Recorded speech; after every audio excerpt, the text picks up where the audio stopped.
Hi guys and welcome back to the channel Deepak Yadav Education. Welcome to the Daily Hindu News and Editorial Analysis of 29th of May 2024.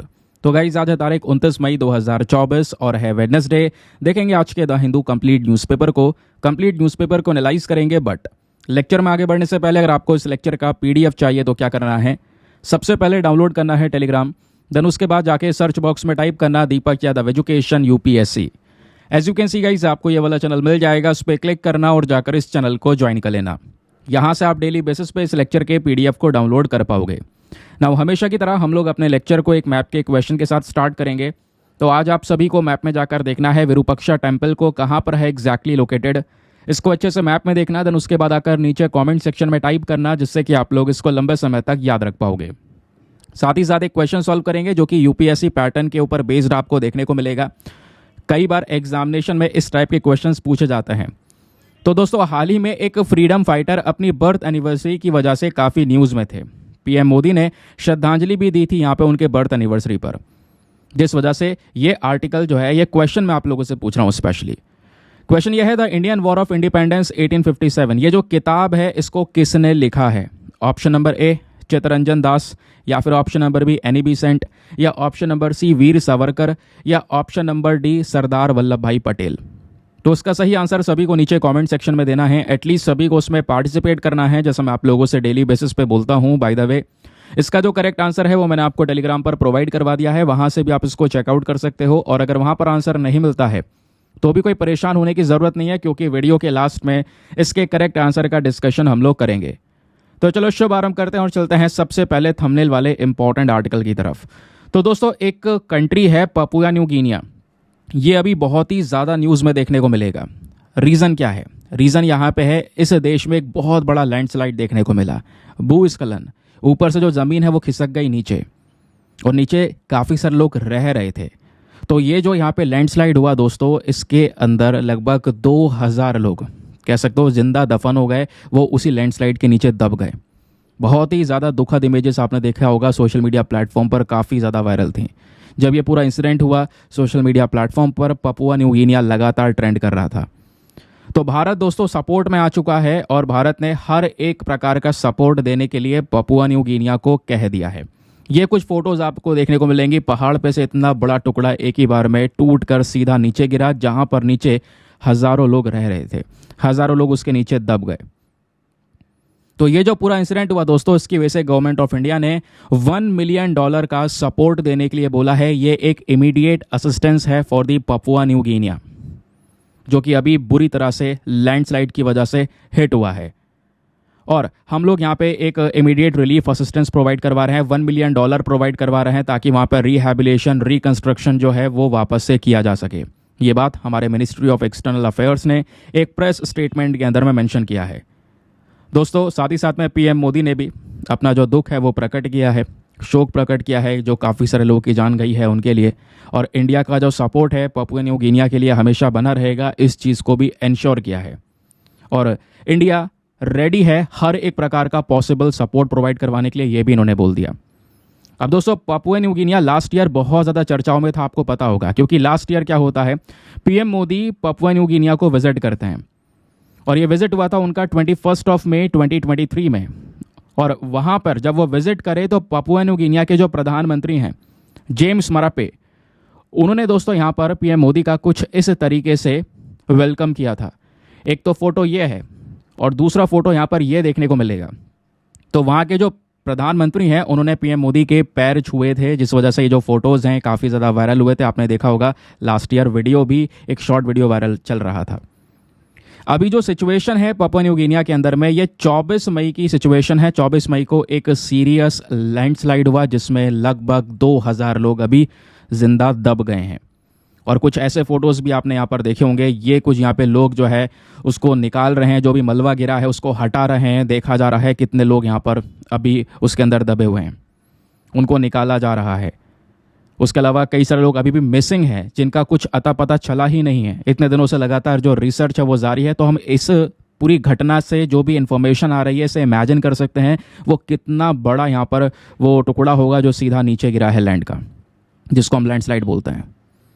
अब सबसे पहले दोस्तों यहाँ पे Papua new Guinea का जो location है उसको ध्यान से देखिएगा वो कहाँ पर है। ये आपको पैसिफिक ओशन नज़र आएगा और इसी पैसिफिक ओशन में नीचे ऑस्ट्रेलिया है। ठीक है, ऑस्ट्रेलिया से जस्ट ऊपर आपको इंडोनेशिया नज़र आएगा। इंडोनेशिया से लगा हुआ यहाँ पर एक देश है पापुआ न्यू गिनिया। ये एक आइलैंड कंट्री आपको नज़र आएगा।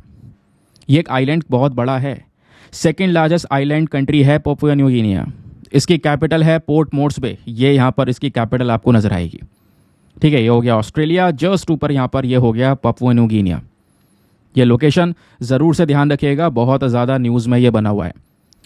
अब दोस्तों इस घटना के अंदर में ये बताया जा रहा है, ये लोकेशन आपने देख ली ना, पापुआ न्यू गिनिया ये है, इनकी कैपिटल हो गई पोर्ट मोर्सबे। विदन उसके बाद में यहाँ पर अगर आप देख पाओगे पापुआ न्यू गिनिया के अंदर में एग्जैक्टली जो जगह है वो है एंगा नाम की जगह। एंगा नाम की जगह में दोस्तों यहाँ पर एक माउंटेन है, ठीक है, माउंट मुगालो। तो माउंट मुंगालो कोलैप्स हुआ, ये वाला पहाड़ दोस्तों कोलैप्स कर गया, जिसपे बहुत बड़ा टुकड़ा यहाँ पर जो है उस माउंटेन का वो सीधा नीचे गिरा और 2000 पीपल यहाँ पर इसके अंदर ही दब गए। तो माउंट मुंगालो कहाँ पर है इसको भी ध्यान रखना ज़रूरी है। अब लोकेशन के बारे में कुछ बेसिक फैक्ट्स ज़रूर से जान लेते हैं। तो दोस्तों पापुआ न्यू गिनिया एक आइलैंड कंट्री है जो कि हमारे साउथ वेस्टर्न पैसिफिक ओशन में, हमारा पैसिफिक ओशन है, ये साउथ वेस्टर्न रीजन कहलाता है पैसिफिक ओशन का। ठीक है, और बोला जाता है दुनिया का सेकेंड लार्जेस्ट आइलैंड है। नेबर कंट्रीज़ की बात करेंगे तो पापुआ न्यू गिनिया के बराबर में आपको पहली बात वेस्टर्न साइड में ये इंडोनेशिया दिख रहा है, साउथ में ऑस्ट्रेलिया इसके नज़र आएगा। उसके अलावा यहाँ पर बराबर में आपको सोलोमन आइलैंड्स नज़र आएंगे, है ना। सोलोमन सी में जो आइलैंड्स लोकेटेड हैं वो सोलोमन आइलैंड्स आपको देखने को मिल जाते हैं। तो ये कुछ कंट्रीज़ इसके आसपास लोकेटेड हैं। इसकी कैपिटल डिस्कस कर ही चुके हैं, पोर्ट मोर्सबे। ठीक है, आगे आते हैं। अब इसके टेरेन के बारे में बात करेंगे तो दोस्तों ये जो देश है ना, ये हाईली माउंटेनियस रीजन है। यहाँ पे बहुत ज़्यादा पहाड़ आपको देखने को मिलेंगे, बहुत बड़ा पहाड़ी इलाका है। ये जो आइलैंड आपको नज़र आएगा, ये लगभग यहाँ पर इसमें पूरी तरह से जो लोग सेटल होना स्टार्ट हुए या सेटल हुए अच्छे से, वो आज से 40,000 साल पहले। मिक्सचर ऑफ पीपल आपको यहाँ पर देखने को मिलेंगे जिनको बोला जाता है मेलिनेशंस। यहाँ पे बहुत सारे अलग अलग लोग हैं, उनको मेलिनेशंस बोला जाता है। अच्छा, मेलिनेशंस क्यों बोला जाता है? क्योंकि दोस्तों ये पैसिफिक ओशन के अंदर में जो आइलैंड कंट्रीज़ हैं छोटी छोटी, इनको 3 अलग अलग भागों में बांटा गया है। जैसे एग्जाम्पल आपने समोआ आइलैंड का नाम सुना होगा, है ना। उसके अलावा यहाँ पर न्यूजीलैंड है, समोआ आइलैंड है, तोंगा है। ये सब कंट्रीज़ जो हैं, आइलैंड कंट्रीज़ जो हैं, हवाई है, ये सब यहाँ पर एक पार्ट में आता है जिसको बोला जाता है पॉलिनेशिया। और अभी जो पापुआ न्यू गिनिया है वो यहाँ पर यह है। पापुआ न्यू गिनिया के साथ साथ सोलोमन आइलैंड्स हो गया, वनातू हो गया, न्यू कैलेडोनिया हो गया। न्यू कैलेडोनिया हाल ही में न्यूज़ में था। ये यहाँ पर ये वाली जो आइलैंड्स हैं ये कहलाते हैं मेलिनेशिया। और इसके ऊपर वाले जो आइलैंड्स हैं दोस्तों ये कहलाते हैं माइक्रोनेशिया, जिसमें किरीबती वगैरह है। ठीक है, तो यहाँ पर इस आइलैंड में बहुत सारे लोग रहते हैं, इन अलग अलग आइलैंड्स के अंदर में। इनको हम रेफर करते हैं एज अ मेलिनेशंस। ठीक है, लैंग्वेज की बात करेंगे तो पापुआ न्यू गिनिया में जो इंग्लिश है वो मेन भाषा है जो यूज़ की जाती है, सबसे ज़्यादा बोली जाती है। लेकिन एवरीडे के बेसिस पर देखेंगे, रोज़ाना में जो लोग हैं वो ज़्यादातर टोक पिसिन नाम की जो भाषा है उसका इस्तेमाल करते हैं। अगर आप लैंग्वेज के आधार पर देखोगे दोस्तों, ये दुनिया का सबसे डाइवर्स कंट्री है पापुआ न्यू गिनिया। कैसे? यहाँ पर 800 से ज़्यादा भाषाएं बोली जाती हैं इस छोटे से आइलैंड पर, आप इमेजिन कर सकते हैं। और जो भी आबादी है, जो भी पॉपुलेशन यहाँ पर प्रेजेंट है, उसमें से ज़्यादातर लोग जो है वो क्रिश्चियनिटी को फॉलो करते हैं। पापुआ न्यू गिनिया की गवर्नमेंट के बारे में बात करेंगे तो यहाँ पर ये एक सेल्फ गवर्निंग कंट्री बना दिसंबर 1, 1973 में। इसको आज़ादी मिली थी 16 सितंबर 1975 में। वैसे ये जो देश है दोस्तों अभी भी कॉन्स्टिट्यूशनल मोनार्की है। यहाँ पे संविधान भी है, लेकिन एक राजा भी आपको देखने को मिलेगा, क्योंकि ये कॉमनवेल्थ का मेंबर भी है। तो यहाँ पे ब्रिटिश मोनार्क है, ब्रिटिश मोनार्क प्रेजेंट है, एक राजा रजवाड़ा जो भी यहाँ पर आप देख पाओगे, एक ब्रिटिश मोनार्क है जो रिप्रेजेंट करता है यहाँ पर एक गवर्नर जनरल के थ्रू। एक बार गवर्नर जनरल भी देखने को मिलेंगे। तो इस देश के गवर्नर जनरल जो होंगे वो हेड ऑफ स्टेट होंगे, लेकिन गवर्नमेंट के जो हेड हैं वो प्रधानमंत्री भी हैं। तो एक तरीके से राजा भी है, प्रधानमंत्री भी, आप ऐसा समझ सकते हैं। ठीक है, तो इस तरीके का यहाँ पर ये पूरा का पूरा इनका कॉन्स्टिट्यूशनल मोनार्की है। वहाँ की गवर्नमेंट इस तरीके से चलती है। ठीक है, बात क्लियर हो गई। अभी दोस्तों अभी कुछ समय पहले यहाँ का जो पापुआ न्यू गिनिया है ना, यहाँ का एक और जो माउंटेन है वो न्यूज़ में था, माउंट मनम। ठीक है, माउंट उलावन। यहाँ पे कुछ इरप्शंस हुए थे, विस्फोट देखने को मिले थे, है ना। तो इस वजह से यहाँ पर ये न्यूज़ में भी था। यहाँ जो वॉल्केनोज है, ज्वालामुखी हैं, ये विस्फोट हुए थे। बाकी लैंडस्लाइड होता क्या है आपको पता है भाई, जो एक टुकड़ा है ज़मीन का, उसमें बहुत सारे क्रैक्स आ चुके हैं कई सारे रीजंस की वजह से, है ना। वेजिटेशन वहाँ पे ख़त्म कर दिया है, पेड़ों की कटाई हो रही है, तो इस चक्कर में जो पेड़ होते हैं उनकी जो जड़ स्ट्रांगली यहाँ पर सॉइल को होल्ड करके रखती हैं वो सब बेकार हो जाता है। अगर पेड़ों की कटाई करोगे वो सॉइल लूज़ हो जाएगी, या कुछ और एक्टिविटीज़ है उसकी वजह से भी लूज़ हो जाएगी, और लूज़ होने के बाद में दोस्तों यहाँ पर उसमें क्रैक्स आएंगे। और नीचे ग्रेविटी अपना काम कर ही रही है, तो ग्रेविटी काम कर रही है तो सीधा ये टूट कर नीचे बहना शुरू हो जाता है। ऐसा आपने देखे होंगे पहाड़ों के आसपास जो रोड निकलती हैं उसमें कई बार ऊपर से जो बहुत बड़े लैंडस्लाइड्स है वो देखने को मिल जाते हैं। ठीक है, तो लैंडस्लाइड क्या होता है ये आपको समझ में आ गया, और भी ये कितनी बड़ी घटना बनी ये मैंने आपको बता दिया। चलिए आगे आते हैं नेक्स्ट आर्टिकल पर। लेकिन आगे बढ़ने से पहले एक इंपॉर्टेंट इन्फॉर्मेशन, अगर आप लोग हमारे पेड ग्रुप्स को ज्वाइन करना चाहते हैं तो आपके पास में बढ़िया मौका है इसको ज्वाइन करने का। यहाँ पर डेली बेसिस पे करंट नोट्स के PDF वगैरह प्रोवाइड करवाए जाते हैं। फॉर एग्जाम्पल, जैसा आपने देखा ये आर्टिकल हमने कवर किया, इस आर्टिकल में बहुत सारा बैकग्राउंड डेटा था दोस्तों। आर्टिकल छोटा सा है लेकिन इन्फॉर्मेशन बहुत सारी है। ऐसे हर एक आर्टिकल में आपको ढेर सारा बैकग्राउंड डेटा प्रोवाइड करवाया जाता है जो आपके एग्जाम के लिए बहुत हेल्पफुल होता है। और वो सब डेटा एक PDF में कंपाइल करके दिया जाता है, एक ऐसा PDF जो कि प्रिंटेबल फॉर्म का होता है जिसका प्रिंट आउट वगैरह आप निकलवा सकते हैं। प्लस ये जो PDFs होते हैं दोस्तों ये हिंदी और इंग्लिश दोनों भाषाओं में आपको प्रोवाइड करवाए जाते हैं। तीसरी बात जो है, यहाँ पे सारा कंटेंट आपका सिक्योर रहता है। कहने का मतलब है जैसे आज आप करते क्या होंगे, बहुत सारे PDFs इकट्ठे करते होंगे, सीक्वेंस में मैनेज करते होंगे, फिर स्टोरेज के इश्यूज़ भी आते हैं, बाद में ढूंढना कौन से PDF में था, कौन सी तारीख को पढ़ाया था, उसको खोज कर निकालना, ऐसे बहुत सारी प्रॉब्लम्स फेस कर रहे होंगे। वो सब दिक्कत आपकी खत्म हो जाती हैं। क्यों? इस ग्रुप में सारा कंटेंट सीक्वेंस वाइज पड़ा है, डेट वाइज पड़ा है। किसी भी तारीख का PDF उठाओ, डाउनलोड करो, पढ़ो, डिलीट करो, अनलिमिटेड ऑप्शंस आपके पास में अवेलेबल है। और ग्रुप को ज्वाइन करने का जो फी पेमेंट है दोस्तों वो भी बहुत मिनिमम है, just 499 for the lifetime access, या जब तक आपका सिलेक्शन ना हो जाए तब तक आप 499 में ग्रुप को ज्वाइन करके रख सकते हैं। अब ज्वाइन करने के लिए क्या करना होगा, व्हाट्सएप पर जाना, यहाँ पर आपको एक नंबर दिया गया है 8534873368। इस नंबर पर मैसेज कर देना कि I want to join this group. वहाँ पर आपको रिप्लाई मिलेगा, पेमेंट का प्रोसेस दिया जाएगा, और पेमेंट के प्रोसेस से ज़्यादा इंपॉर्टेंट डेमो वीडियो का लिंक भी मिलेगा। आप पूरे डेमो वीडियो को चेक कर सकते हैं, मुझे किस तरीके से यहाँ पे फ़ायदे हो रहे हैं, अपने आपको सेटिस्फाई करने के बाद में जाकर यहाँ पर इन्वेस्टमेंट कर सकते हैं। बाकी दोस्तों मेक श्योर क्या कीजिए यार, वीडियो पे जो लाइक का बटन है उसको प्रेस कर दिया करो। 5000 लाइक्स का हमारा टारगेट होता है जिसको प्लीज़ आप सभी लोग सपोर्ट कर सकते हैं। चलिए आते हैं एक और इम्पॉर्टेंट आर्टिकल पर। पेज नंबर 3 पर प्रेजेंट है GS पेपर नंबर 3 एनवायरमेंट के साथ में, आप इसको लिंक कर पाओगे। यहाँ पर आपको 2 अलग अलग यूनिक से मंकी नजर आ रहे होंगे दोस्तों। इन मंकी का नाम है एल होइस्ट मंकी। तो एल होइस्ट मंकी थोड़े स्पेशल हैं, यूनिक हैं, अभी मैं इसके बारे में बताऊंगा तो एग्जाम के लिए रेलिवेंट भी है। अभी हुआ क्या दोस्तों, ये जो एल होइस्ट मंकीज़ हैं ये इंदिरा गांधी जूलॉजिकल पार्क में प्रेजेंट हैं। तो जू में कई सारे लोग पहुंचे स्पेशली इन मंकीज़ को देखने के लिए। ये मंकीज़ अफ्रीकन कंट्रीज़ में पाए जाते हैं, स्पेशली युगांडा से यहाँ पर ये आए हैं। हुआ क्या था, एनिमल ट्रैफिकिंग चल रही थी, है ना, तस्करी चल रही थी इन जानवरों की, उसमें बीच में पकड़ा गया और इनको यहाँ पर अभी इंदिरा गांधी जूलॉजिकल पार्क में रखा गया है। लोग देखने पहुंचे इन मंकीज़ को, जिस वजह से अभी के समय पर ये न्यूज़ में बने हुए हैं। अब न्यूज़ में बने हुए हैं तो एग्ज़ाम के लिए काम के हैं। एग्ज़ाम में क्या पूछा जाएगा वो मेरा काम है आपको बताने का। जैसे एल होइस्ट मंकी जो है दोस्तों, इनका हैबिटेट देखोगे तो वो है लोलैंड फॉरेस्ट। इनकी डाइट जो मेनली है वो फल है, पत्तियाँ हैं, इंसेक्ट्स वगैरह खाने का काम करते हैं। IUCN status very very important. IUCN के अंदर में वल्नरेबल कैटेगरी में इनको रखा गया है, यानी कि इनकी जो पॉपुलेशन है वो लगातार खतरे में है। पॉपुलेशन लगातार कम हो रही है, इनको एक प्रोटेक्शन देने की ज़रूरत है। ठीक है, अब दोस्तों इनका हैबिटेट क्या है, यानी कि ये जो मंकी है कहाँ पे पाए जाते हैं, क्या भारत में पाए जाते हैं? को भारत में नहीं पाए जाते, ध्यान रखिएगा, यहीं से आपको कंफ्यूज करने के लिए एक स्टेटमेंट दिया जा सकता है। तो जो एल होइस्ट मंकी है दोस्तों, स्पेशली ये अफ्रीका में ही देखने को मिलते हैं। ये वाले मंकीज DRC यानी democratic Republic of Congo, Rwanda, Burundi, Uganda, ये सारे के सारे जो कंट्रीज़ हैं, अफ्रीकन कंट्रीज़ हैं, यहीं पर ये वाले मंकीज़ पाए जाते हैं। इनको हम फॉरेस्ट मंकीज़ के तौर पर भी जानते हैं क्योंकि इनका ज़्यादातर समय जो है ग्राउंड पर ही रहता है, पेड़ पे कम, ज़मीन पर ज़्यादा यहाँ पर ये घूमते घामते रहते हैं। प्लस कई सारे फॉरेस्ट में आपको देखने को ये मिल जाते हैं। प्लस माउंटेन में भी दोस्तों ये पाए जाते हैं, ध्यान रखिएगा, इस वजह से इनको माउंटेन मंकीज़ का नाम भी दिया जाता है क्योंकि ये कई सारी जगह पर बहुत बहुत ऊंचाई पे, लगभग 2900 मीटर्स की ऊंचाई पर भी इन मंकीज़ को देखा गया है। अब इनकी जो सिचुएशन है स्पेशली जंगलों के अंदर में, वो किस तरीके से, ज़रा ये सुनिएगा।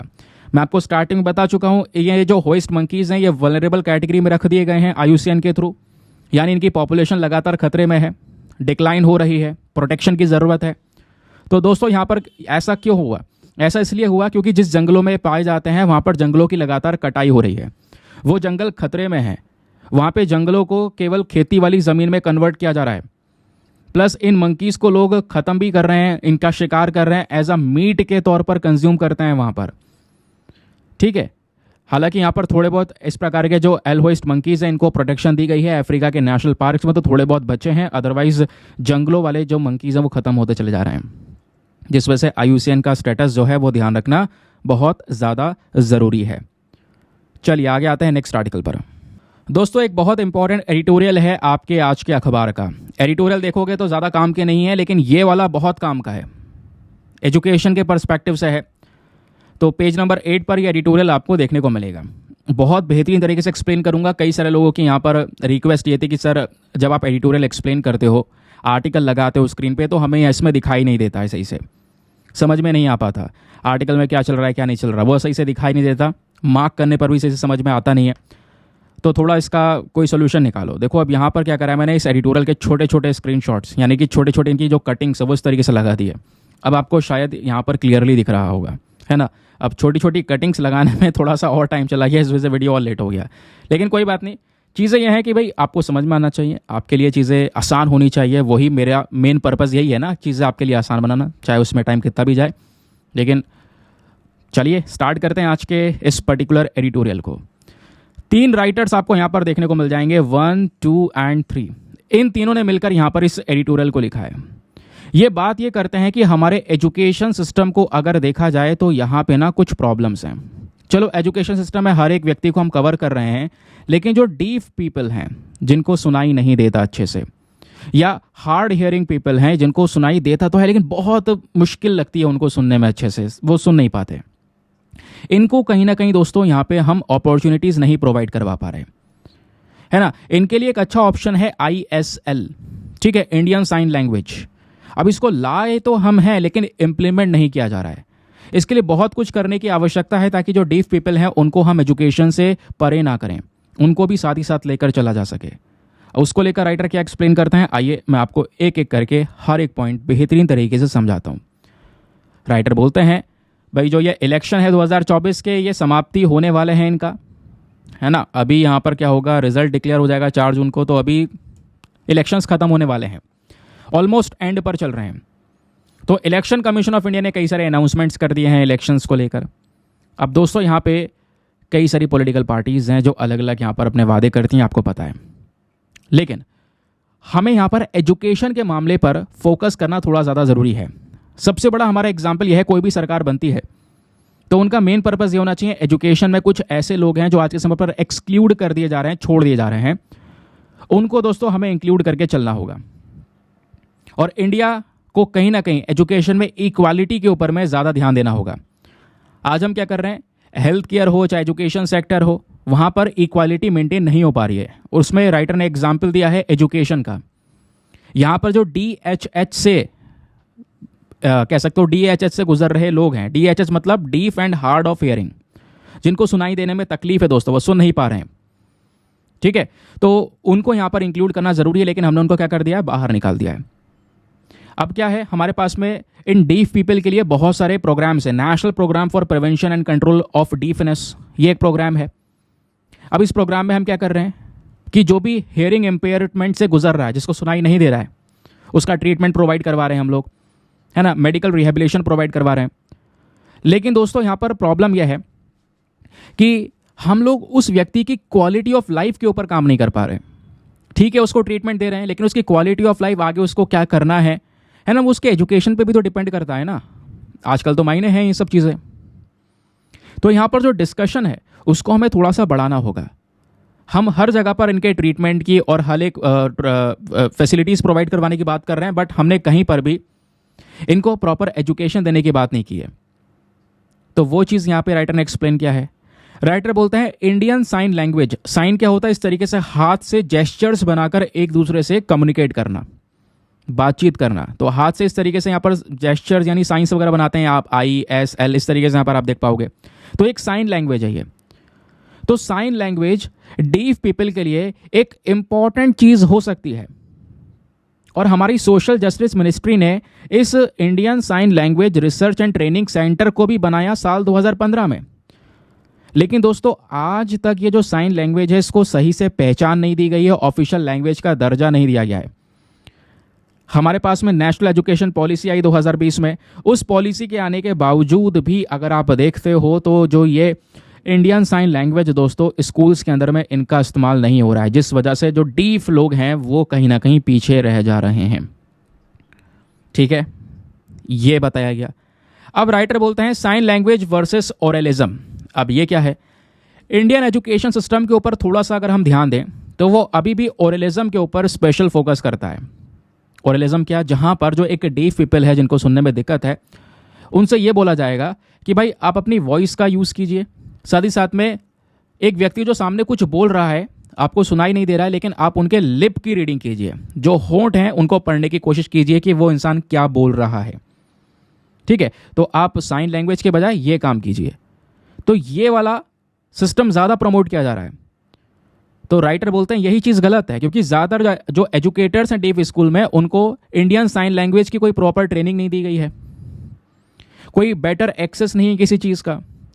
तो करेंटली जो डीफ एजुकेशन सिस्टम है वो फोकस ये कर रहा है ट्रीटमेंट देना, ये करना, वो करना, लेकिन जो सबसे बड़ी दिक्कत है उस व्यक्ति को एजुकेट करना, वही हम नहीं कर पा रहे हैं। तो ये जो ओरलिज्म के ऊपर फोकस किया जा रहा है, उस व्यक्ति से बोला जा रहा है भाई आप लिप रीडिंग करके समझिए, जेस्चर का यूज़ ना करें।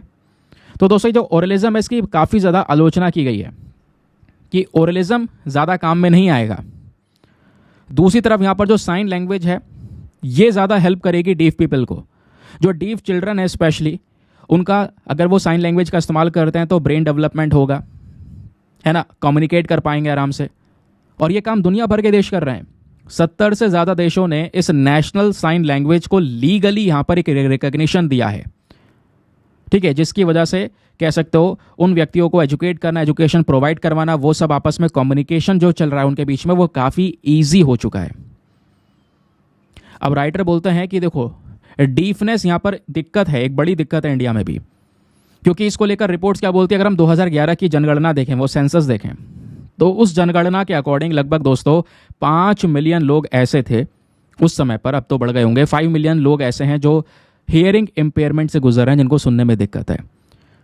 फिर national association of the deaf ने यह काउंट किया कि 18 मिलियन लोग ऐसे हैं। फिर वर्ल्ड हेल्थ ऑर्गेनाइजेशन ने यहाँ पर बोला एस्टिमेटेड जो डेटा है अंदाजे के हिसाब से जो है लगभग 63 मिलियंस ऐसे हैं जिनको सुनने में दिक्कत है।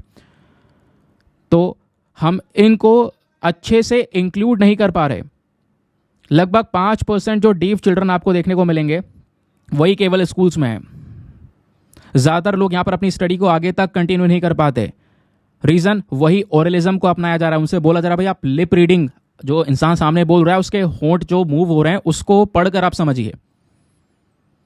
तो उससे यहाँ पर आधी क्लैरिटी मिल पाती, आधी नहीं मिल पाती। इस चक्कर में वो आगे पढ़ाई नहीं कर पा रहे। तो जो गवर्नमेंट के इनिशिएटिव्स हैं कि डीफ पीपल को यहाँ पे अलग अलग जगह पर एम्प्लॉयमेंट प्रोवाइड करवाना, उस एम्प्लॉयमेंट में भी दोस्तों यहाँ पे उनके लिए ज़्यादा ऑप्शंस अवेलेबल है नहीं। एक बार क्या हुआ था कि यहाँ पर बोला जा रहा है प्रोटेस्ट हुआ था 2020 में। रीज़न ये था कि ऐसे जो डीफ पीपल हैं उनमें से जो कहीं ना कहीं कह सकते हो कि 40% हियरिंग इम्पेयरमेंट के साथ में या उससे कम है ना, मतलब ऐसा है कि थोड़े बहुत स्थिति सही है, थोड़ा बहुत समझ पा रहे हैं, सुन पा रहे हैं। और जो कंप्लीटली डीफ हैं दोस्तों यहाँ पर उनके लिए ज़्यादा कोई ऑप्शन नहीं थे। जो थोड़े इंप्रूव्ड वे में आपको देखने को मिलेंगे उनके लिए बहुत सारे ऑप्शंस अवेलेबल थे। तो पिटीशंस डाली गई कि भाई जो ये इंडियन साइन लैंग्वेज है इसको यहाँ पर एक दर्जा दिया जाए हर जगह पर, तो इससे एम्प्लॉयमेंट अपॉर्चुनिटीज़ मिलेगी, एजुकेशन के अंदर यहाँ पर वो लोग उतर पाएंगे। क्योंकि यहाँ पर एक आध व्यक्ति की बात नहीं है, मिलियंस ऑफ मिलियंस बच्चों की बात है, लोगों की बात है। और ये हक इन लोगों को एक राइट के थ्रू भी मिलता है, जो है rights of person with disabilities act 2016 का। दोस्तों यहाँ पर ये राइट आपको देखने को मिलेगा। ये राइट बात करता है यहाँ पर कि भाई जो लोग हैं, जो पर्सन विद डिसेबिलिटीज़ हैं, उनके हक की बात करना। लेकिन हक की जब बात नहीं हुई, कई सारे प्रोटेस्ट भी हुए दोस्तों, उसके प्रोटेस्ट होने के बावजूद भी यहाँ पर कोई ज़्यादा एक्शंस नहीं लिए गए हैं। वो यहाँ पे राइटर ने एक्सप्लेन किया। अब राइटर ये बोलते हैं कि एक बार इंसान जो डीफ पीपल हैं इनको अच्छे से देखें, इनका लाइफ को देखें, तो बहुत दिक्कतें इनको फेस करनी पड़ती होंगी। पब्लिक ट्रांसपोर्टेशन में अनाउंसमेंट होता है, अब वहाँ पे तो लिप रीडिंग भी नहीं कर सकते। पब्लिक ट्रांसपोर्ट में तो सीधा अनाउंसमेंट होता है ना, तो वह अनाउंसमेंट कैसे होगा, कैसे समझ में आएगा उनके? टीवी शोज़ हैं, पब्लिक स्ट्रक्चर में अलग अलग डायरेक्शंस यहाँ पर दिए जाते हैं, वो यहाँ पर कैसे कॉन्टैक्ट कर पाएंगे, समझ पाएंगे? ठीक है, तो यहाँ पर कहीं ना कहीं कुछ नया स्टेप उठाने की ज़रूरत है। हर रोज़ छोटी छोटी दिक्कतों से यहाँ पर ये गुजर रहे हैं, और इसको लेकर एक स्टेप उठाया गया था 1987 में। दूरदर्शन ने दोस्तों कह सकते हो वीकली बेसिस पर एक नया सेगमेंट स्टार्ट किया था, वो भी साइन लैंग्वेज में 1987 में। लेकिन उसका वही इनिशिएटिव कोई भी प्राइवेट न्यूज़ चैनल ने नहीं लिया, चाहे कोई और ऑप्शन हो, वहाँ सभी जगह पर कहीं पर भी ऐसा ऑप्शन नहीं लिया। एक समय पर यहाँ पर साइन लैंग्वेज में भी कुछ आर्टिकल्स या कुछ न्यूज़ सेशंस चलाए गए थे। तो जो अपॉर्चुनिटीज़ हैं डीफ कम्युनिटी के लिए बहुत लिमिटेड है। या तो घर के काम करो, या वेटर स्टाफ का काम हो गया, या डेटा एंट्री ऑपरेटर्स, बस इससे ज़्यादा यहाँ पर कोई ज़्यादा अपॉर्चुनिटीज़ उनके लिए ओपन नहीं हो पा रही है। और गवर्नमेंट सेक्टर में ज़्यादा कोई प्रोग्रेस यहाँ पर हुआ नहीं है डीफ पीपल के लिए। तो डिमांड है भाई उनको प्रॉपर एजुकेशन और एम्प्लॉयमेंट देना, और प्रॉपर एजुकेशन और एम्प्लॉयमेंट की जब वो मांग करते हैं, प्रोटेस्ट हुआ तो लाठीचार्ज हो गया। तो बेसिकली यहाँ पर उस मांग को पूरा करने के लिए जो इंडियन साइन लैंग्वेज है, इस साइन लैंग्वेज को ज़्यादा प्रमोट करना होगा, बढ़ावा देना होगा। राइटर यही बोलते हैं, Indian sign language should be recognised as a language officially तौर पर उसको यहाँ पर रिकग्निशन दो। इस साइन लैंग्वेज का स्कूल के अंदर, कॉलेज के अंदर, एम्प्लॉयमेंट अपॉर्चुनिटीज़ में जगह जगह पर इस्तेमाल करना होगा, ताकि इन लोगों को भी यहाँ पर हम अपने सभी नॉर्मल पीपल के साथ में इंक्लूड कर सकें। इनको ऐसा ना फील हो कि यहाँ पर हमारे साथ में एक डिस्क्रिमिनेशन हो रहा है। तो ये जो कह सकते हो हेयरिंग पॉपुलेशन है, ठीक है, उनको भी यहाँ पर ये जो इंडियन साइन लैंग्वेज है वो सीखना होगा। धीरे धीरे यहाँ पर एक फ्लुएंसी डेवलप हो जाएगी, लोग समझ पाएंगे। तो ये राइटर ने कहा कि भाई ये हमें करने की आवश्यकता है। ये हो गया आपका एडिटोरियल समाप्त। आई होप एक बढ़िया क्लैरिटी आपको मिल चुकी है। चलिए, बाकी आप अपना कुछ नीचे कमेंट सेक्शन में लिख सकते हैं। उसके अलावा क्या क्या और सजेशन हो सकते हैं आपके कि डीफ पीपल का और के लिए क्या क्या किया जा सकता है, नीचे कमेंट सेक्शन में 2-3 पॉइंट्स आप मेंशन कर सकते हैं। चलिए, अब यहाँ पर एक और एडिटोरियल है, पेज नंबर 10 पर प्रेजेंट है। अभी आपने देखा कि फायर एक बहुत बड़ा कंसर्न बनता चले जा रहा है। यहाँ पे अभी कुछ दिनों पहले मैंने आपको फॉरेस्ट फायर के बारे में पढ़ाया था, जंगल में जो आग लग रही है उसके बारे में। ये थोड़ा सा हट कर, और आज का मेंस का क्वेश्चन इसी आर्टिकल के ऊपर बेस्ड है, तो ध्यान से सुनिएगा। यहाँ पर बात हो रही है शहरों में जो आग लग रही है दोस्तों। अभी हाल ही में आपको पता होगा जो गेमिंग सेंटर है राजकोट में, गुजरात के अंदर में, वहाँ पर भयंकर आग लगी जिसमें लगभग 32 लोगों की जान चली गई दोस्तों। और ऐसे हमने रिसेंटली एक हॉस्पिटल में आग लगती हुई देखी थी, फिर उसमें कई सारे लोगों की जान गई। तो शहरों में यहाँ पर जो फायर सेफ्टी है ये एक बड़ा मुद्दा बन चुका है। अब फायर सेफ्टी को लेकर गवर्नमेंट कर क्या रही है ये भी जानना हमारे लिए ज़रूरी है, और फायर सेफ्टी कितनी बड़ा इशू बनता चले जा रहा है उसको समझना ज़रूरी है। ध्यान से हर एक चीज़ों को सुनिएगा, क्योंकि लास्ट में क्वेश्चन आपको दूंगा मेंस का। तो ये एडिटोरियल न्यूज़ में क्यों है, ज़रा इसको सुनिए। ये एडिटोरियल इसलिए लिखा गया है राइटर के थ्रू क्योंकि हाल ही में जो केस आया है राजकोट गेम जोन का, वहाँ पर एक बहुत बड़ा आग का इंसिडेंट देखने को मिला। फिर एक शॉर्ट सर्किट की वजह से ऑक्सीजन सिलेंडर ब्लास्ट हो गया दोस्तों हॉस्पिटल के अंदर, विवेक विहार में, न्यू दिल्ली के अंदर। तो ये ऐसे जो मुद्दे आ रहे हैं ये सीधा सीधा एक अटेंशन क्रिएट कर रहे हैं कि भाई इंडिया में जो शहरों में जो फायर सेफ्टी है इसको इग्नोर किया जा रहा है, और ये बड़ा मुद्दा है, इसको हम इग्नोर नहीं कर सकते। इसमें लोगों की जान जा रही है, कोई छोटा मोटा नंबर नहीं है ये। तो राइटर बोलते हैं कि जो एक पूरी तरह से डेंस पॉपुलेटेड अर्बन एरियाज़ हैं, जो शहर आप देख पाओगे वहाँ पर आज के समय पर, जो भी छोटे शहर भी आप देख पाओगे, बड़े शहर भी देखोगे, डेंसली पॉपुलेटेड हैं, बहुत सारे लोग यहाँ पर रह रहे हैं। तो अर्बन फायर एक इंपॉर्टेंट टॉपिक होना चाहिए, लोगों में इसके बारे में अवेयरनेस होनी चाहिए, गवर्नमेंट के पास में प्रॉपर रेगुलेशंस होने चाहिए इस टॉपिक से संबंधित। अब सवाल यह है कि अर्बन फायर है क्या और इसकी स्थिति भारत में किस लेवल पर जा चुकी है, मैं आपको ये बताता हूँ। अर्बन फायर का सिंपल सा मतलब है शहर में जब एक बड़ी आग लग जाए, शहर में, टाउन में, जो डेंसली पॉपुलेटेड है, बहुत ज़्यादा आबादी वहाँ पर रह रही है, कई बिल्डिंग में आग लग जाए, इंफ्रास्ट्रक्चर में, है ना, इसको कह सकते हो आप अर्बन फायर। अब इंडिया में ऐसे बहुत खतरनाक tragic urban fire incidents already इतिहास में देखे जा चुके हैं। फॉर एग्जाम्पल, उपहार सिनेमा न्यू दिल्ली के अंदर 1997 डिजास्ट्रस। कमल मिल्स, इस मिल में आग लगी मुंबई में 2017 में। तक्षशिला कोचिंग सेंटर सूरत 2019 में। ये बड़े बड़े यहाँ पर दोस्तों आग के इंसिडेंट्स ऑलरेडी देखे जा चुके हैं।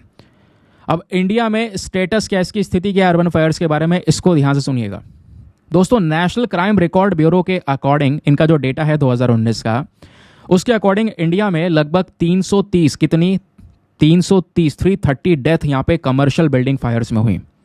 केवल 2019 में 330 मौतें बिल्डिंग में आग लगने की वजह से। और वो सब तो छोड़िए, 6,329 यहाँ पर डेथ हुई रेसिडेंशियल एरियाज में आग लगने की वजह से। फिर 2015 में दोस्तों यहाँ पर एनसीआरबी ने यह रिपोर्ट किया कि लगभग 17,700 जो इंडियंस हैं, 17,700 इंडियंस की जान गई है फायर एक्सीडेंट्स की वजह से। महाराष्ट्र और गुजरात यहाँ पे सबसे ज़्यादा आग से संबंधित डेथ हुई है, लगभग 30% डेथ इन्हीं दोनों स्टेट से निकल कर आई। फिर इंडिया रिस्क सर्वे 2018, इस सर्वे को अगर आप देखोगे तो इन्होंने यहाँ पर इंडिया को 3rd पोजीशन पर रख दिया है इस पूरे फायर इंसिडेंट्स के मामले में। ये दर्शाता है कि भाई यहाँ पर इंडिया कितना ज़्यादा एक प्रोन कंट्री है जहाँ पे रिस्क है फायर का। 3rd पोजीशन पर रख दिया है कि भाई यहाँ पे सबसे ज़्यादा फायर इंसिडेंट्स देखने को मिल सकते हैं इंडिया में। अब राइटर एक्सप्लेन करते हैं आखिरकार ये जो फायर इंसिडेंट्स आ रहे हैं इंडिया में, उसके पीछे के मेन रीजंस क्या है, कॉमन कॉज क्या है, कारण क्या है। कारण नंबर 1, कई सारी जगह पर जो आग देखी गई है दोस्तों, वो इलेक्ट्रिकल इक्विपमेंट्स में फॉल्ट की वजह से देखने को मिली है।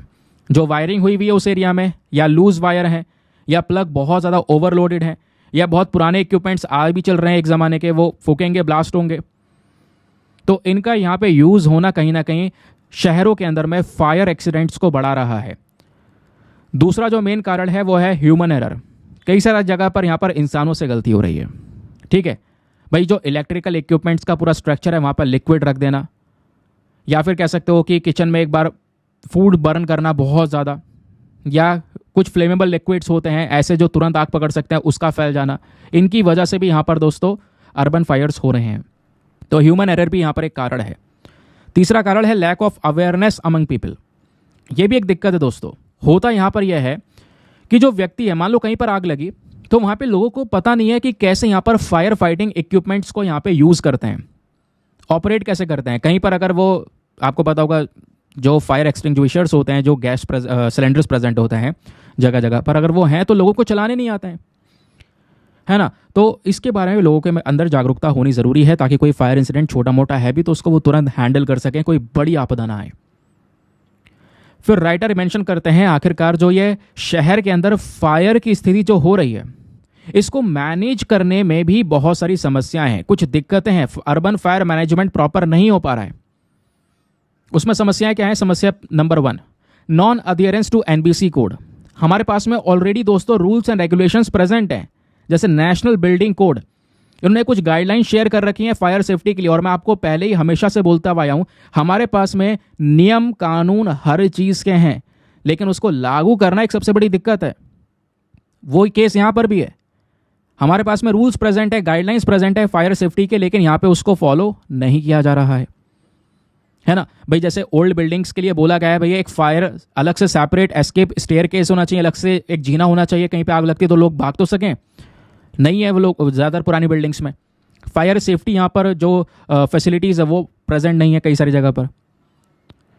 फिर एक और समस्या है, वो है poor adoption of model fire safety bill. कई सारे स्टेट्स जो हैं दोस्तों, वो आज के समय पर जो इस बिल के प्रोविजंस हैं उसको अडॉप्ट ही नहीं कर पाए।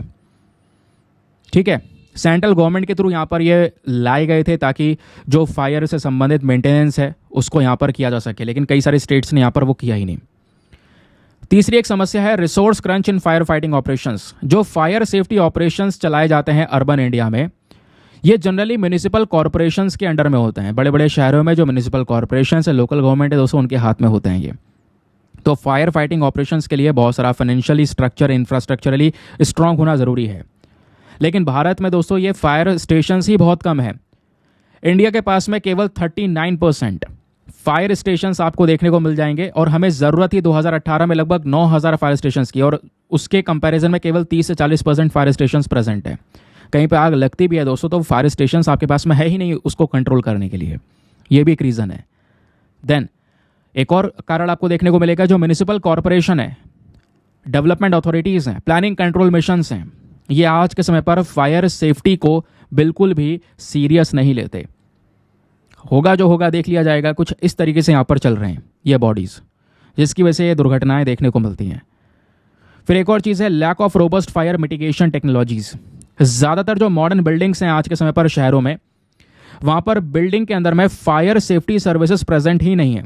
स्मोक अलार्म्स, स्प्रिंकलर सिस्टम जो आग को बुझा सके, ऐसी चीज़ें प्रेजेंट ही नहीं दोस्तों, समझ गए। तो इन चीज़ों का ना होना भी एक रीज़न है बड़े बड़े एक्सीडेंट्स का। अब बात आती है what is the way forward, इसका सोल्यूशन क्या, राइटर बोलते हैं क्या उपाय हो सकता है। सोल्यूशन नंबर 1, हमें फायर सेफ्टी एक्ट लाना होगा हर एक राज्य में। हर एक राज्य में कानून लाने की ज़रूरत है। जो हमारे स्टेट्स हैं जिन्होंने अभी तक फायर एक्ट नहीं बनाया है, उसको तुरंत यहाँ पर ये लॉ लाने की ज़रूरत है 2019 के इस मॉडल बिल के तहत।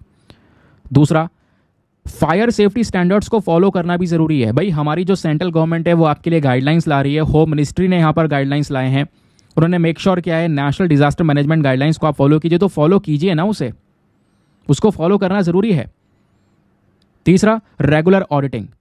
भाई समय समय पर यहाँ पर सभी हॉस्पिटल्स में, हमें म्यूनिसिपल एरिया के अंदर में उसको इन्वेस्टिगेट करना होगा, देखना होगा, बिल्डिंग्स के अंदर में एक इन्वेस्टिगेशन करना होगा। जो उस पूरी बिल्डिंग को ऑपरेट करना है उस व्यक्ति से जानना होगा भाई क्या कर रहे हो आप फायर सेफ्टी के लिए। ये ऑडिटिंग करना भी ज़रूरी है दोस्तों, इसके लिए गवर्नमेंट को यहाँ पर ही ऑडिट करना पड़ेगा। तीसरा है, चौथा है मॉक ड्रिल्स।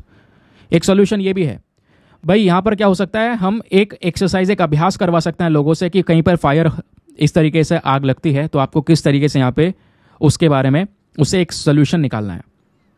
तो जो हमारी फायर सर्विसेज है उनको रेगुलर बेसिस पर ये सेफ्टी ड्रिल्स करने होंगे ताकि लोग ज़्यादातर अवेयर रह सकें कि भाई इस ट्रेजेडी में करना क्या है।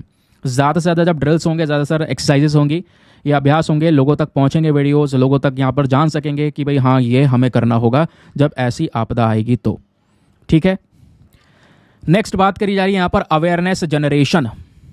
एक कदम ये भी उठाना हो सकता है, ये भी एक सॉल्यूशन है। सबसे पहली चीज़, हमें जोर देना होगा, हमें ज़्यादा से ज़्यादा जागरूकता लोगों में बनानी होगी, अलग अलग लोगों में, जैसे सिटीजन्स हो गए, एडमिनिस्ट्रेटर्स हो गए, पॉलिटिशियंस हो गए, बिल्डर्स, इंजीनियर्स, उन सबको समझाना होगा भैया फायर सेफ्टी आप सबसे पहले प्रायोरिटी पर रखिए, उसके हिसाब से अपने स्ट्रक्चर को डिज़ाइन करना। ठीक है, फिर एक स्टेप है इंफ्रास्ट्रक्चर एंड टेक्नोलॉजी। हमें मॉडर्न टेक्नोलॉजीज़ को अडॉप्ट करना होगा। वाटर में ड्रोन्स वगैरह लेके यहाँ पर इम्प्लीमेंट करने होंगे जिसमें यहाँ पे अच्छी तरीके से हम आग अगर लगती है तो बुझा सकें। वाटर स्टोरेज टैंक्स को कंस्ट्रक्ट करना होगा इंपॉर्टेंट लोकेशंस पर कि भाई जहाँ यहाँ पे बहुत आबादी है ना, प्रॉब्लम हो सकती है कभी भी, तो पहले से ही आप स्टेप ले सकते हो। तो दुर्घटना जब होगी तो आप रेडी हो वो चीज़ों को सॉल्व करने के, किसी इंसान की जान तो नहीं जाएगी ना बेफिजूल में। फिर उसके बाद एक और स्टेप है financial support to the fire safety department. Government को पैसों का सपोर्ट देना बहुत ज़्यादा ज़रूरी है, क्योंकि ये सारे काम हो पाएंगे कैसे, भाई पहले पैसा आएगा तभी तो हो पाएंगे, है ना। तो गवर्नमेंट को एक फाइनेंशियल सपोर्ट और असिस्टेंस देना ज़रूरी है, तभी हम अपने फायर डिपार्टमेंट्स को ज़्यादा से ज़्यादा मॉडर्नाइज कर पाएंगे। फॉर एग्जांपल जो हमारी अर्बन गवर्नमेंट है, शहर की जो सरकार है दोस्तों, वो इम्पोज कर सकती है फायर टैक्स, लेवाई चार्जेस वगैरह यहाँ पर ले सकती है ताकि फायर मैनेजमेंट अच्छे से किया जा सके। फिर एक और स्टेप है abiding by the laid down by rules. कहने का मतलब है जितनी भी बिल्डिंग्स हमारे शहर में प्रेजेंट हैं उनको यहाँ पे फॉलो करने होंगे मॉडल बिल्डिंग्स को, मतलब जो भी लॉज हैं दोस्तों यहाँ पर उनको फॉलो करना होगा, वो फॉलो करना यहाँ पे ज़रूरी है। ठीक है, जो कि लोगों की सेफ्टी के बारे में बात कर पाएंगे, है ना, इंसान की जान बचाने के ऊपर बात कर पाएंगे। तो आई होप आपको इसके बारे में एक बढ़िया क्लैरिटी मिल चुकी है इस एडिटोरियल में क्या राइटर का कहना है। चलिए अब अपने अगर अच्छे से चीज़ों को सुन लिया है तो बात आती है अब मेंस के क्वेश्चन की। आपके सामने एक क्वेश्चन है जिसको आपने अटेम्प्ट करना है। क्वेश्चन बोलता है what are the issues with urban fire management in India and what should be the solution of this problem. आखिरकार जो ये अर्बन फायर मैनेजमेंट है भारत के अंदर में, शहरी अग्नि प्रबंधन है, इसमें क्या समस्याएं हैं वो बताना है। दूसरा, इसका उपाय क्या हो सकता है, इसका समाधान क्या होना चाहिए, वो आपने 250 शब्दों में लिखना है। एक बार हिंदी में रीड कर देता हूं ताकि हिंदी माध्यम वाला एस्पिरेंट भी अच्छे से पढ़कर इसका उत्तर दे सकें। भारत में शहरी अग्नि प्रबंधन के साथ क्या मुद्दे हैं, इस समस्या का समाधान क्या होना चाहिए आपकी नज़रों में, 250 शब्दों में उत्तर दीजिए। और आंसर लिखने के बाद में कहाँ पे सबमिट करना है, टेलीग्राम पर जाना, वहाँ पे जाके सर्च बॉक्स में लिखना दीपक यादव एजुकेशन मेंस ग्रुप। जैसे ही आप ये फुल फॉर्म लिखोगे मेरा टेलीग्राम चैनल मिलेगा जहाँ पे ऑलरेडी 78,000 से ज़्यादा लोग जुड़ चुके हैं। आप भी जुड़कर अपने आंसर्स को लिखकर सबमिट कर सकते हो। आंसर को सबमिट करने के साथ साथ दोस्तों एक छोटा सा काम और करना है, एटलीस्ट सभी लोगों को 2-2 आंसर्स रिव्यू कर रहे हैं। जब आप सभी लोग 2-2 आंसर्स को रिव्यू करोगे बहुत सारे फायदे होंगे आपको भी, सामने वाले को भी। आपको कुछ इंपॉर्टेंट पॉइंट्स मिलेंगे जो आप अपने नोट्स में इंक्लूड कर सकते हो। सामने वाले के आंसर में अगर कोई मिस्टेक होती है तो आप उनको बता सकते हो कि यहाँ पर इंप्रूवमेंट की आवश्यकता है। इस प्रकार से कोऑपरेटिव वे में वो पूरा का पूरा ग्रुप काम कर रहा है। नाउ बढ़ते हैं आगे और आते हैं वर्ड ऑफ द डे के बारे में। कल मैंने आप लोगों से पूछा था तो ज़्यादातर लोगों ने बोला कि सर जो आपने ये इनिशिएटिव स्टार्ट किया है वर्ड ऑफ द डे का, इसको कंटिन्यू रखिए। ठीक है, तो जब लोगों ने बोला तो कंटिन्यू रखने का। अब वर्ड ऑफ द डे क्या है दोस्तों? आज का जो वर्ड है हमारे न्यूज़पेपर में वो है पेनोप्ली। अब पेनोप्ली वर्ड का मतलब है a complete and impressive array. ठीक है, या फिर कह सकते हो यहाँ पर दोस्तों एक बहुत ही ज़्यादा इम्प्रेसिव कलेक्शन, उसको यहाँ पर पेनोप्ली बोला जाएगा। एक कंप्लीट या इंप्रेसिव कलेक्शन, आपकी कुछ चीज़ है उसका एक बहुत पूरा कंप्लीट और एक बहुत ही स्प्लेंडेड कलेक्शन आपने बनाया है। इसका यूज़ आप कैसे कर सकते हो? जैसे 75th रिपब्लिक डे पर इंडिया की जो परेड है उसमें एक स्ट्रेंथ और डिसिप्लिन का पेनोप्ली दिखाया गया। जो इंप्रेसिव कलेक्शन है हमारी स्ट्रेंथ और डिसिप्लिन, वो चीज़ों के यहाँ पर शो किया गया। ठीक है, एक कंप्लीट डिस्प्ले करना, उसको हम लोग यहाँ पर पेनोप्ली के थ्रू देख सकते हैं। समझ गए? आगे आते हैं प्रैक्टिस क्वेश्चन पर। क्वेश्चन आपका ये था, जो इंडियन वॉर ऑफ इंडिपेंडेंस है 1857 का, ये बुक किसके थ्रू लिखी गई है? इसका सही उत्तर है option number C, Veer Savarkar ji. आपको पता होगा हाल ही में प्रधानमंत्री नरेंद्र मोदी जी ने वीर सावरकर जी के बर्थ एनिवर्सरी पर उनको श्रद्धांजलि दी। जिस बेसिस पर ये न्यूज़ में थे तो इनके बारे में ध्यान रखना है। इंडियन वॉर ऑफ इंडिपेंडेंस 1857 जो किताब है ये लिखी गई है वीर सावरकर जी के थ्रू। ये जो बुक है आपको डिटेल इन्फॉर्मेशन प्रोवाइड करवाती है 1857 के बारे में। ठीक है, किस तरीके से यहाँ पर ब्रिटिश रूल के अगेंस्ट में चीज़ें स्टार्ट हुई, उन चीज़ों को दर्शाती है। ये जो बुक है इसको स्टार्ट में सबसे पहली बार पब्लिश किया गया 1909 में, और स्टार्टिंग में इनिशियली देख पाओगे तो मराठी में इसको लिखा गया था। ये बुक ब्रिटिशर्स अथॉरिटी जो अंग्रेज थे उनके थ्रू बैन कर दी गई थी, क्योंकि इसमें बहुत ज़्यादा रिवॉल्यूशनरी कंटेंट था। ठीक है, क्रांति की बातें हो रही थी। तो ये दोस्तों यहाँ पर इस बुक के बारे में कुछ इन्फॉर्मेशन है जिसको ध्यान में रखा जा सकता है। चलिए इसी के साथ में करते हैं लेक्चर को समाप्त और मिलते हैं आपसे अगले वीडियो में। आज के लिए bye bye, have a nice day, thank you and जय हिंद।